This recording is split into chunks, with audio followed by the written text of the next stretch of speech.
Assalamualaikum warahmatullahi wabarakatuh. Kami dari kelompok 2 akan menjelaskan mengenai metode penelitian survei. Kelompok 2 ini beranggotakan Diana Solihatul Ulia, Dwi Jumiati, Nur Kamelia, Sani Rahma Setia Gunawan, dan Priska.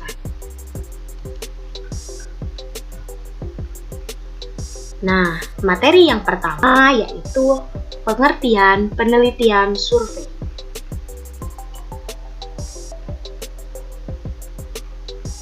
Nah, di sini terdapat definisi penelitian survei menurut beberapa para ahli. Yang pertama, menurut Sugiono tahun 2011, penelitian survei merupakan penelitian yang mengumpulkan informasi dari suatu sampel dengan menanyakan melalui angket atau interview supaya nantinya menggambarkan berbagai aspek dari populasi. Nah, di sini ada juga menurut Fried and Karuliger tahun 2004, penelitian survei adalah riset mengkaji populasi yang besar maupun kecil dengan menyeleksi serta mengkaji sampel yang dipilih dari populasi itu untuk menemukan insidensi, distribusi, dan interrelasi relatif dari variabel-variabel penelitian. Nah, selanjutnya yaitu menurut Asmadi Alsa tahun 2004, definisi penelitian survei adalah prosedur di mana peneliti melaksanakan survei atau memberikan angket atau skala pada suatu sampel untuk mendeskripsikan sikap, opini, perilaku, atau karakteristik responden penelitian.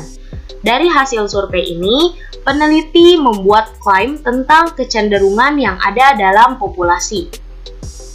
Terakhir yaitu menurut Margono tahun 2005, arti penelitian survei adalah sebagai penyelidikan untuk memperoleh fakta-fakta dari gejala yang ada dan mencari keterangan-keterangan secara faktual, baik tentang institusi sosial, ekonomi, atau politik dari suatu kelompok atau suatu individu.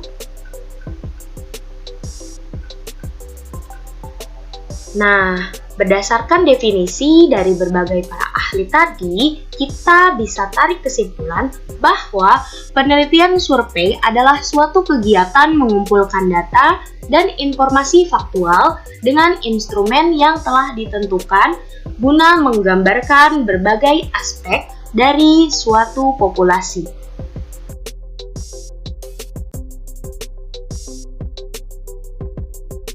Selanjutnya ada ciri-ciri penelitian survei. Yang pertama, melibatkan sampel yang mampu mewakili populasi. Jadi, teknik pengambilan sampelnya harus sampling probabilistik atau sampel acak. Yang kedua, informasi yang dikumpulkan berasal langsung dari responden. Responden dapat menyatakan langsung pandangannya berdasarkan pertanyaan tertulis yang diberikan kepadanya, atau yang biasa disebut dengan kuesioner, atau juga berdasarkan pertanyaan lisan yang biasa disebut dengan wawancara.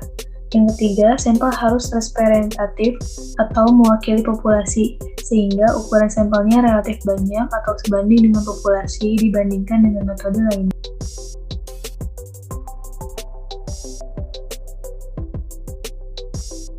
Selanjutnya, ada instrumen penelitian survei. Yang pertama ada wawancara.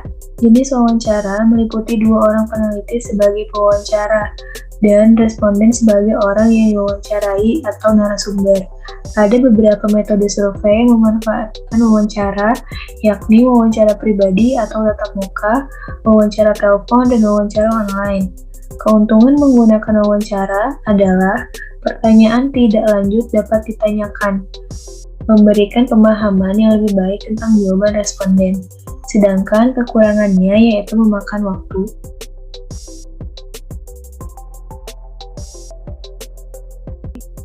Selanjutnya, ada tentang kuesioner. Pertanyaan yang diajukan kuesioner dalam angket penelitian bisa berbentuk pertanyaan tertutup, sehingga responden tinggal memilih jawaban yang telah disediakan atau pertanyaan terbuka untuk mengeksplorasi jawaban responden. Keuntungan dalam penggunaan kuesioner adalah ideal untuk mengajukan pertanyaan tertutup, artinya efektif untuk riset pasar atau konsumen. Sedangkan kekurangannya yaitu terbatasi pemahaman peneliti tentang jawaban responden dan membutuhkan anggaran untuk reproduksi kuesioner survei.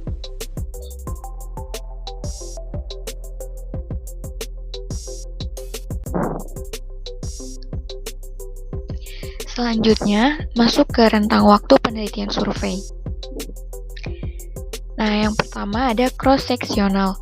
Survei cross-seksional mengumpulkan informasi dari responden dalam satu periode waktu. Biasanya menggunakan kuesioner untuk bertanya tentang topik tertentu pada satu titik waktu. Misalnya, seorang peneliti melakukan survei cross-seksional yang meminta pandangan remaja tentang merokok pada Mei 2010.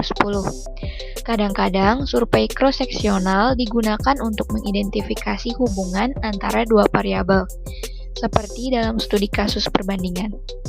Contoh dari hal ini adalah mengadakan survei cross-seksional tentang hubungan tekanan teman sebaya dan merokok di kalangan remaja pada Mei 2010. Selanjutnya ada penelitian longitudinal. Ketika peneliti mencoba mengumpulkan informasi selama periode waktu tertentu atau dari satu titik waktu ke titik lainnya, ia melakukan survei longitudinal. Tujuan dari survei longitudinal adalah untuk mengumpulkan data dan memeriksa perubahan dalam data yang dikumpulkan. Survei longitudinal digunakan dalam studi cohort, studi panel, dan studi tren. Selanjutnya, contoh penelitian survei. Penelitian survei sering dikatakan dengan penelitian kuantitatif karena dalam pelaksanaannya menggunakan metode yang sama, yakni kuesioner. Kuesioner yang dihasilkan dari penelitian survei maupun kuantitatif berupa data numerik yang nantinya akan diolah menggunakan aplikasi khusus. Rumusan masalah yang dijelaskan dalam penelitian ini bersifat menanyakan hubungan antara dua variabel atau lebih.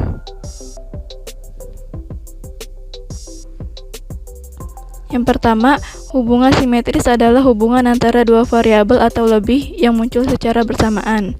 Contohnya, yang pertama yaitu hubungan antara banyaknya radio di pedesaan dengan jumlah sepatu yang terjual. Yang kedua, hubungan antara tinggi badan dengan prestasi kerja di bidang pemasaran. Yang ketiga, hubungan antara payung yang terjual dengan tingkat kejahatan.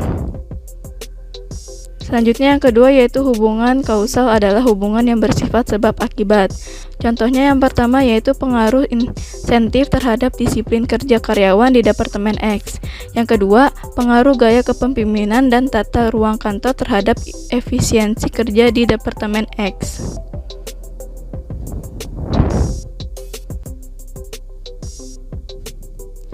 Selanjutnya yang ketiga yaitu hubungan interaktif atau timbal balik, yaitu hubungan yang saling mempengaruhi. Contohnya, hubungan antara motivasi dan prestasi. Yang kedua, hubungan antara kecerdasan dengan kekayaan. Nah, selanjutnya ada kelebihan dan kelemahan penelitian survei.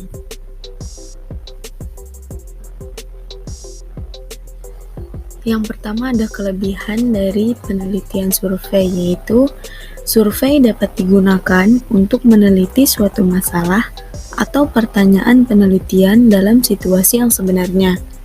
Yang kedua, biaya yang dibutuhkan dalam penelitian survei relatif tidak mahal dibandingkan dengan informasi yang didapatkan.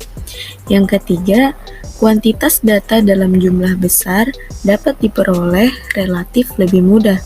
Yang keempat, tidak dibatasi oleh batasan geografis sehingga dapat dilakukan kapan saja dan di mana saja, terutama survei yang dilakukan secara daring. Yang kelima, survei dapat dilengkapi dengan berbagai macam data sekunder seperti arsip, data pemerintah, berita, dan lain sebagainya.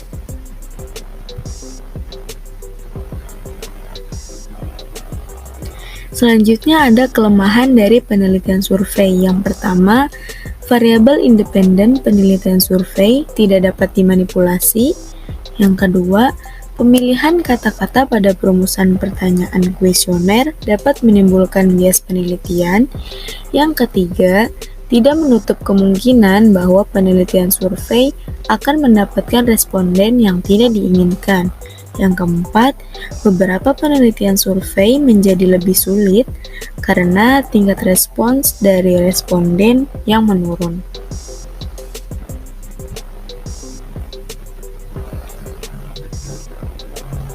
Selanjutnya ada contoh jurnal dengan metode penelitian survei.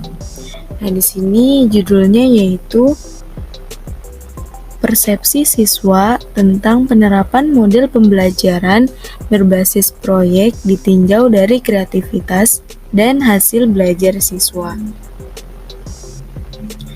Nah, di sini penulisnya yaitu Nuryadi dan Penny Rahmawati. Nah, di sini jurnal ini menggunakan teknik pengumpulan data.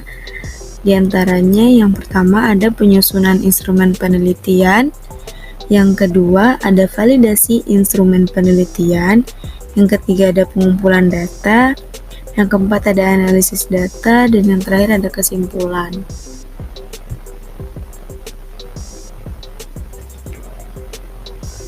Selanjutnya ada metode yang digunakan.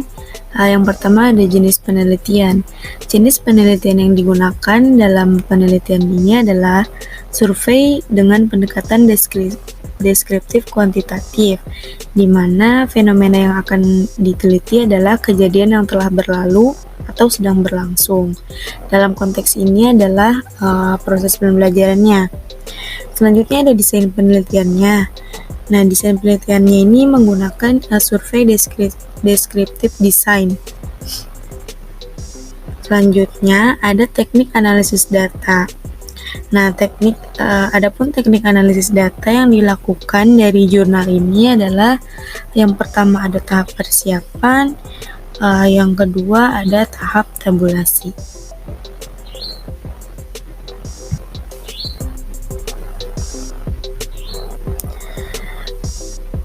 Sekian yang dapat kami sampaikan, kurang lebihnya mohon maaf. Terima kasih. Wassalamualaikum warahmatullahi wabarakatuh.